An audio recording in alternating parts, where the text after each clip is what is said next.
पुण्याच्या जैन बोर्डिंग व्यवहार प्रकरणातील 230 कोटी रुपये धर्मादाय आयुक्तांनी गोठवलेत। प्रक्रिया पूर्ण होईपर्यंत ट्रस्टीला 230 कोटी रुपये काढता येणार नाही असे निर्देश धर्मादाय आयुक्तांनी दिलेत।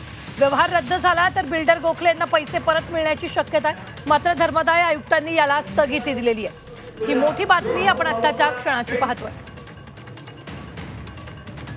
माझी त्या बिल्डरला अशी मागणी आहे की आता हे 230 कोटी रुपये तू दिलेले आहेत, आज मी कुठेतरी ऐकलं की हे धर्मादाय आयुक्तांनी गोठवलेले आहेत, तर हे 230 कोटी तुम्ही पुणेकरांचे ढापलेले आहेत आणि चोरलेले आहेत। हे 230 कोटी या संस्थेला देऊन या संस्थेवर योग्य माणसाची निवड सरकारने करावी आणि हे 230 कोटी रुपये हे परत ह्या संस्थेला देऊन हे भव्य असं विद्यार्थ्यांसाठी, जैन धर्मांच्या विद्यार्थ्यांसाठी हे खुलं करावं।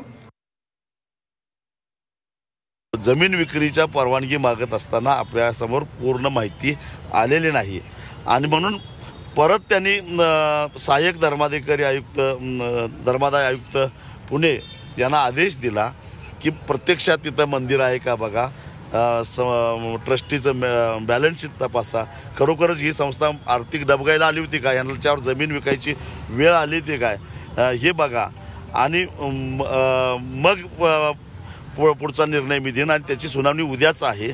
पण दरम्यानच्या काळामध्ये जमीन विक्रीतून आलेले जे काही 230 कोटी रुपये होते ते धर्मादाय आयुक्तांच्या परवानगीशिवाय त्याची काही विल्हेवाट लावणे असा आदेश त्यांनी दिला होता।